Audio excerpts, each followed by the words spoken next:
What if I told you that at some point in the last century, two men from entirely different worlds arrived at the same conclusion about the human soul and decided that perhaps the world wasn't quite ready to hear it?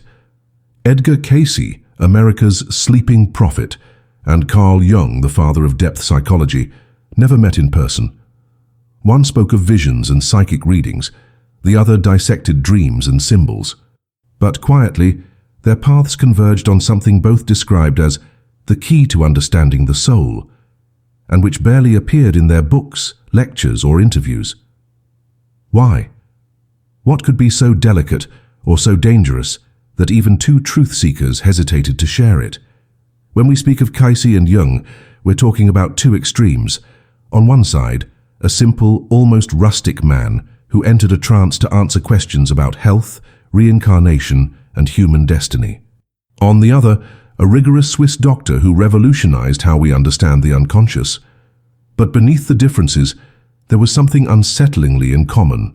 Both claimed that the soul was not merely a religious concept, nor a simple spirit that survives after death. They suggested that the soul was a process, something constantly forming, something that needed to be awakened, and that could even fail to fully complete itself. This idea, for many, was disturbing. Think for a moment, how many times have we heard that the soul is eternal, that we all have a ready-made soul waiting for heaven? It's comforting, but Jung and Cayce said something subtly different. Jung spoke of the process of individuation, a path of inner maturation, as if the soul were a garden that needs to be cultivated, not a finished object. Cayce, in his readings, described the soul as a spark that descends into matter to learn, to fall, to rise, until it becomes self-aware. Two men, two languages, but the same warning. Having a body doesn't automatically mean having a fully alive soul. This idea raises an uncomfortable question. Do all of us, in fact, have a soul, or are we in the process of forming one?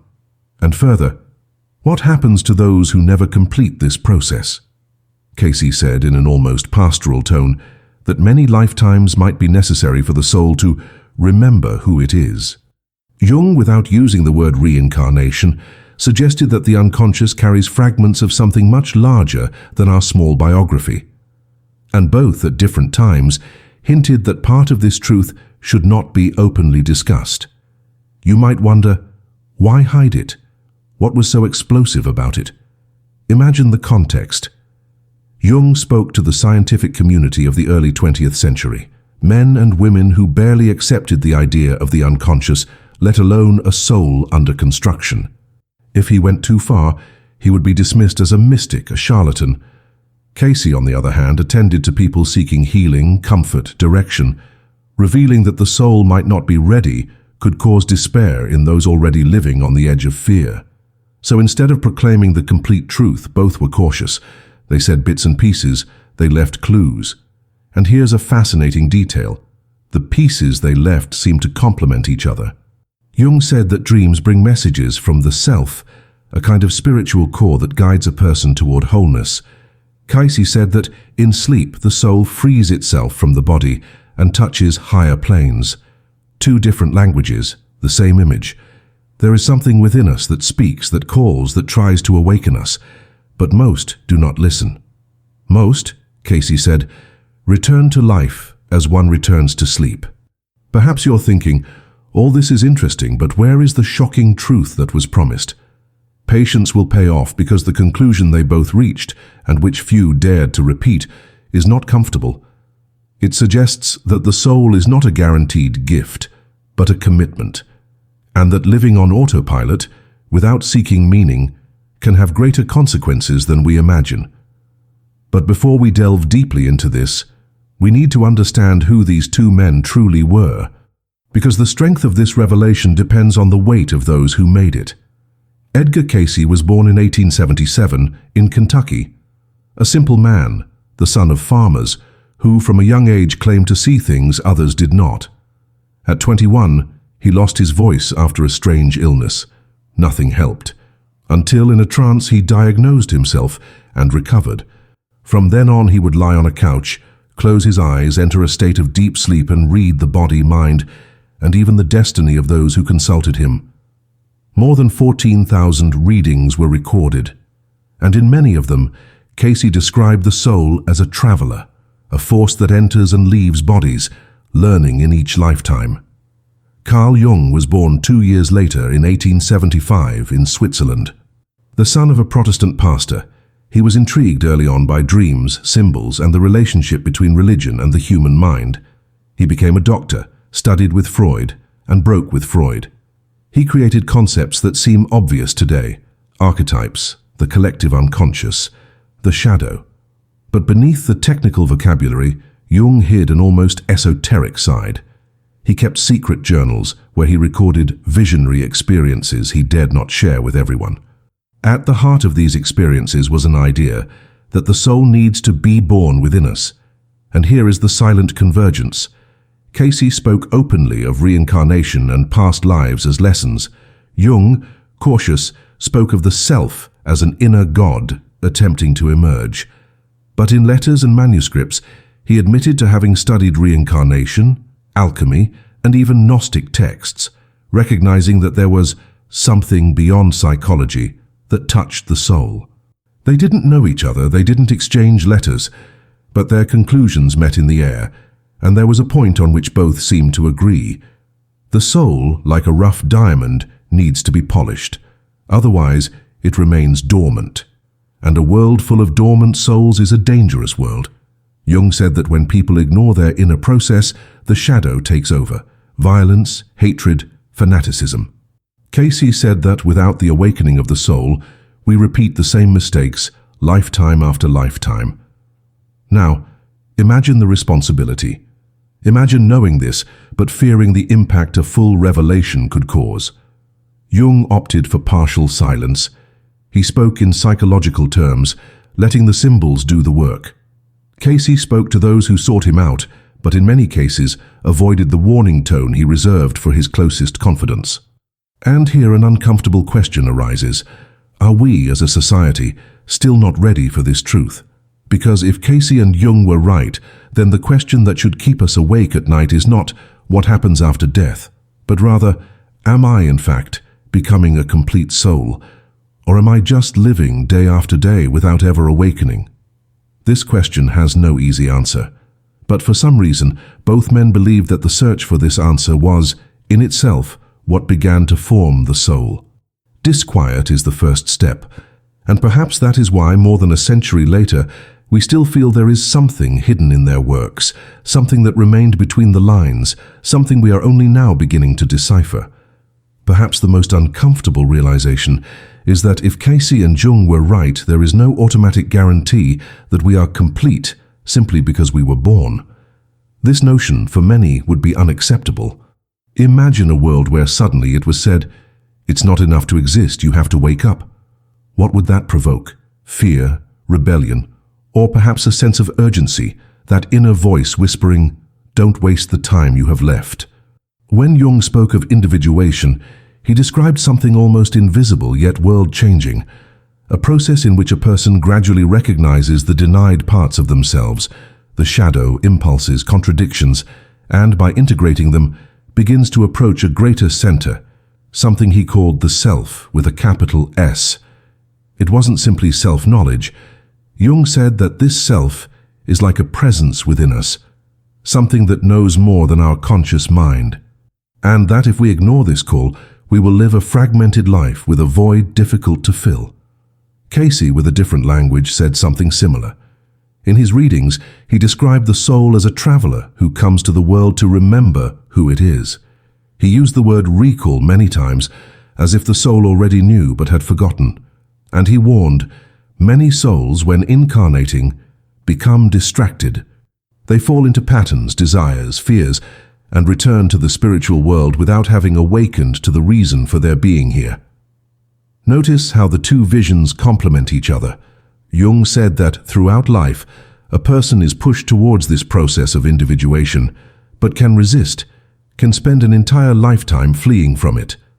Cayce said that if this happens, the soul repeats the lesson in other lives. Two paths, one conclusion. No one escapes the work of awakening. It is only postponed, And this is where the revelation becomes even more unsettling, because if the soul is in formation, then life is not just a passage, it's a workshop, and workshops can be noisy, chaotic, full of mistakes. But they are also the only place where something is actually built.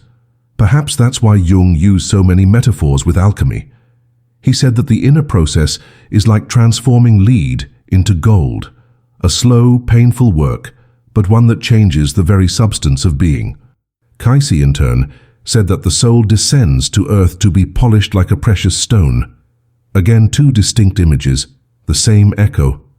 And there was another point of convergence. Both believed that the unconscious holds secrets greater than we imagine. Jung said our dreams are letters sent by the self. Cayce said that in sleep, the soul leaves the body and touches other planes. Which means that literally or symbolically, the answers we seek are already being whispered to us while we sleep. Most, however, do not listen. Why don't we listen? Jung had an explanation. The ego, the image we have of ourselves, is afraid of losing control. So it ignores the signs, the symbols, the dreams, everything that threatens its comfortable narrative. Cayce, in a more spiritual tone, said that the noise of the world is so loud that the soul cannot make itself heard. The result is the same. We go through life half blind, half deaf, convinced that everything is fine while the most important process of our existence takes a back seat. And here I want you to pause for a moment and think. How many times have you felt an inexplicable emptiness, even when theoretically you had everything? How many times have you dreamed something that seemed more real than life itself, and woken up with that feeling that this matters but I don't know why? Jung and Cayce would say these are clues, little nudges, invitations to look deeper. That's why, when we talk about this shocking truth, we're not talking about a curious theory. We're talking about something practical, almost urgent, because if the soul isn't ready, then every choice, every relationship, every crisis is a tool, either a hammer that can crack or a chisel that can sculpt. And do you know what's most intriguing? Jung and Cayce also agreed on something many avoid saying aloud. Awakening the soul is not comfortable. It's a process that stirs, bothers, breaks certainties. Jung said that individuation requires meeting the shadow, that is, facing everything we deny within ourselves. Cayce said that the soul needs to pay debts, adjust past errors, confront what it tried to avoid. Neither promised an easy path, but both guaranteed it is the only path worth taking. Why then did they not speak of this directly to everyone? Because they knew that many would not want to hear. Jung used to say that most people do not want freedom, they want security. Cayce, in simple words, said that some ask for the light but close their eyes when it arrives. And perhaps that's why the message remained between the lines, waiting for those who were ready to decipher it. And now, more than a century later, here we are trying to decipher, trying to connect the dots, trying to understand what this means for our lives today. Do you perceive what is happening? Until now, we have talked about concepts, stories, parallels. But the question that throbs behind it all is direct. What do we do with this? If the soul is a process, how do we participate in it? How do we know if we are, in fact, awakening, or just repeating the same old mistakes? This is the question Cayce and Jung left for us, and one we will explore more deeply in the next segment. But first, a reminder. If this video is making you think about things you may never have considered, it's worth subscribing to the channel and leaving a like, because this is where we will continue these conversations, those that have no place elsewhere but which matter. Now, back to the thread, because the next piece of this story might be the most revealing. Cayce said that the soul enters the body at the moment of birth, but that it doesn't always anchor completely. Jung said that the personality is like a cocoon that needs to break open for something greater to emerge, and both suggested that there are people who can live their entire lives without ever allowing the soul to settle in fully. What happens to these people? Cayce gave clues. He spoke of incomplete lives, of postponed missions. Jung, with a more clinical tone, described a sense of emptiness he saw in many patients, an emptiness that no success, no relationship, no pleasure could fill. It was as if they were misaligned with something essential. If this sounds familiar, perhaps it's because at some point all of us feel a little of this. The difference lies in what we do with that feeling. Do we ignore it, or do we use it as a nudge to start seeking? And here's the point they never said in so many words, but which appears subtly in notes and readings. Seeking is already awakening. It's not about finding all the answers. It's about not settling for autopilot. And that's exactly what we're going to delve into now, because Cayce and Jung's final revelation about the soul is not just what it is, but what it asks of us. There's an image that both Jung and Cayce used in different words, but one that carries enormous weight. The idea that the soul calls, and that almost always we pretend not to hear.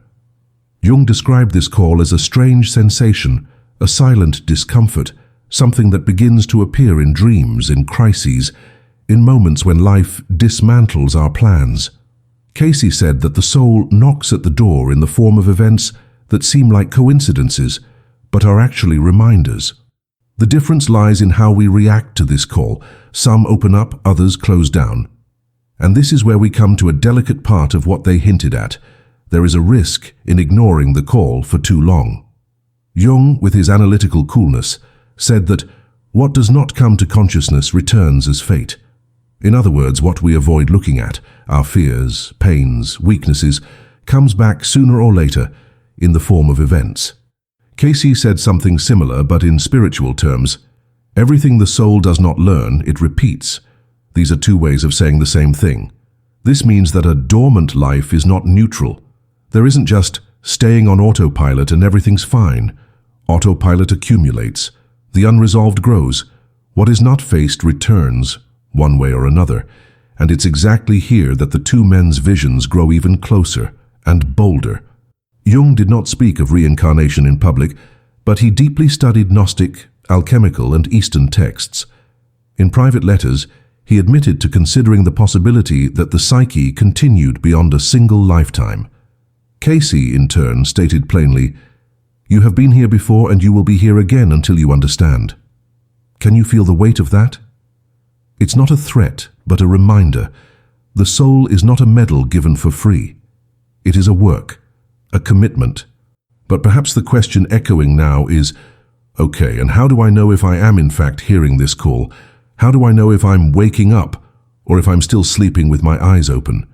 Jung said that the signs are subtle, but clear to those who pay attention. The first is discomfort. Life seems tight, even when on the surface it appears stable. The second clue is in dreams, strange symbols, recurring images, figures that seem to carry messages. For Jung, all of this was the self trying to speak. Cayce would say something similar, but more directly. If you feel that life is trying to push you toward something, if situations repeat themselves, if you encounter the same lessons again and again, that is the soul asking for attention. But here comes the detail that both let slip almost like a secret. Hearing the call is not an event, it's a habit. It's not a mystical moment that solves everything. It's a process of making space every day for what we normally ignore. Jung recommended journaling dreams, reflecting on symbols and seeking internal dialogue. Cayce recommended meditation, prayer, and a life of service, not as a religious obligation, but as a practice of remembering who you are. And this is where their truth becomes even more uncomfortable. There are no shortcuts, no magical techniques, no gurus who awaken your soul for you.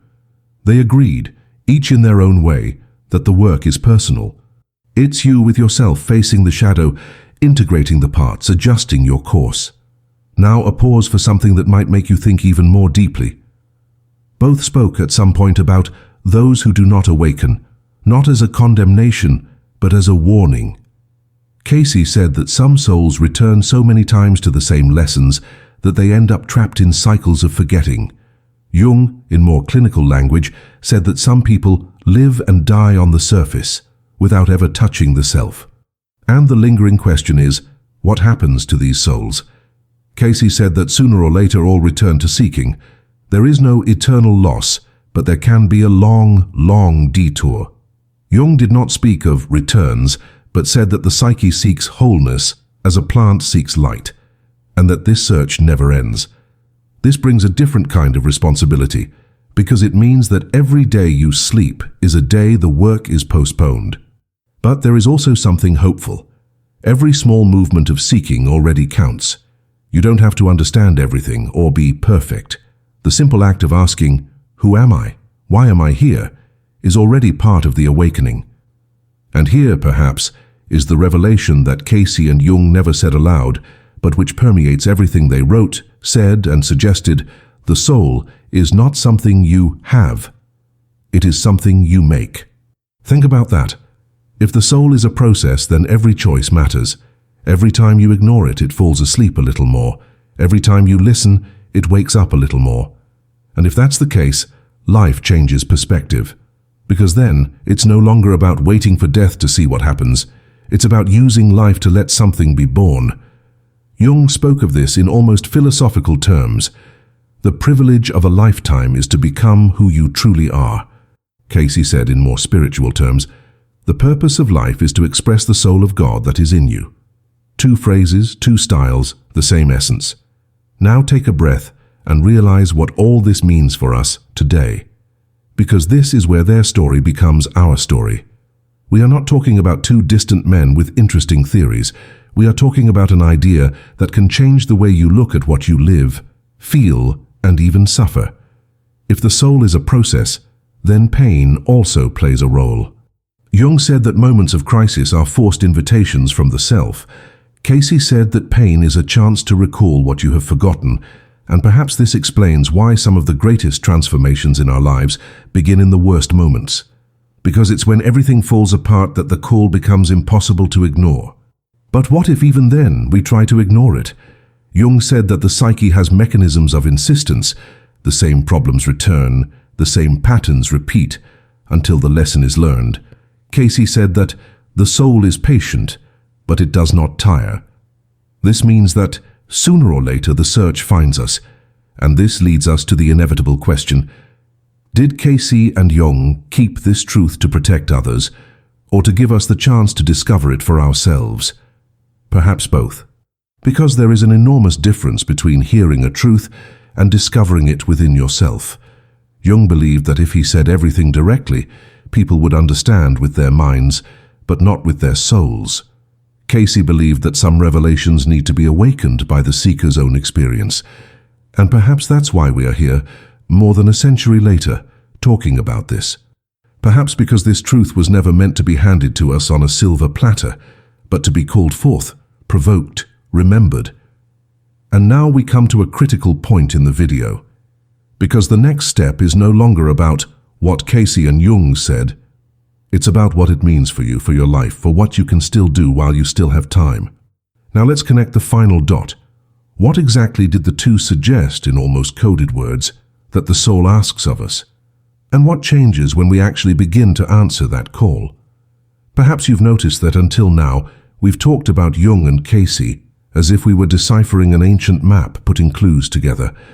But there is something that needs to be stated clearly. For both of them, the soul was not a mystery to be admired from a distance. It was a daily work. And that is the final and most transformative point of what they tried to tell us. Jung said that individuation, this process of becoming whole, requires small, constant actions, looking at one's dreams, accepting one's flaws, recognizing one's fears. He said, that which you most avoid looking at is precisely what you most need to see.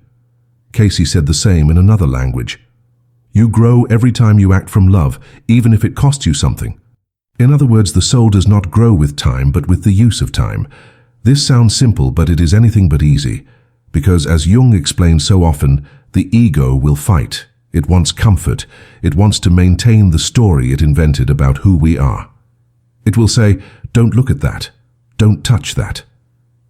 Cayce said that the soul sometimes whispers in one direction and the ego screams in the opposite direction. And so the inevitable question arises, how to begin? What does answering the call really mean? The answer, according to them, is both simpler and more demanding than we imagine. It's not about complicated rituals or changing the whole world. It's about starting small but starting. Jung recommended things that seemed mundane but were profound, writing down dreams, paying attention to recurring symbols, asking oneself questions and listening to what comes. He said, "Symbols are the language of the soul. If you ignore them, it's as if you never answer the letters it sends." Cayce recommended what he called 3 daily exercises: meditating, helping someone, and reflecting before going to sleep on how you acted during the day. He said, "Every day is a rehearsal for eternity. If you made a mistake, correct it tomorrow, but don't stop rehearsing." The beauty and the weight of this truth is that there are no shortcuts. No one can live this process for you. Jung said that even the best therapist in the world can only accompany the patient to the door. Cayce said that even the wisest spiritual guide can only point the way. The rest is a personal decision, and this changes everything. Because if the soul is something we make, then every moment is a chance, even the smallest ones. Jung said that there is no insignificant encounter nor gesture without effect. Cayce said that every act of kindness is a brick laid in the temple of the soul. But here's the detail that both only implied. The soul asks for courage, courage to look within and not like what you see, courage to change, even when it disorganizes everything. Courage to admit that perhaps we have spent years, decades living on autopilot. Does that scare you? Yes. But it also liberates, because it means it's not too late. And here is a revelation that Cayce repeated almost like a mantra, and that Jung would confirm with other words. The soul never ages. Think about that. The body ages, memories fade, strengths change. But the soul, this process of becoming, is not bound by the clock. And this is perhaps the most hopeful thing someone over 60, 70, 80 can hear. No matter how old you are, the process is still alive. Jung said that the second half of life is, in fact, the most fertile time for the soul. In youth, we are busy with the world. In maturity, the inner world begins to call louder. Cayce said something similar. It is never too late for the soul to remember who it is. The only question is, will you listen now? And here we come to the end of the thread. What Cayce and Jung hid was not a conspiracy, nor a closely guarded secret. What they hid, or rather, what they said in a low voice, was this uncomfortable truth. The soul is not guaranteed. It is built. They did not say this openly because they knew that many would not want to hear, but they left clues for those who were ready. And now, those clues are before you. So, perhaps the final question is not, what did Cayce and Jung believe about the soul? Perhaps the final question is, what do you believe you will do with yours? You can ignore all this. You can close the video, go on with your life, and say, interesting, but it changes nothing. And that's perfectly fine. But you can also do something different. You can decide to listen to the call, even if it's a whisper. You can decide to write down a dream, ask yourself a question, help someone tomorrow. It seems small. But for Jung, that's how individuation begins. For Cayce, that's how the soul awakens. And perhaps, just perhaps, that's why you found this video. If this conversation has resonated with you, if it has made you think about things you haven't thought about in a long time, consider subscribing to the channel and leaving a like. Not just to support this work, but because it will allow you to keep receiving these reminders, these conversations that in some way speak directly to the part of you that is trying to wake up.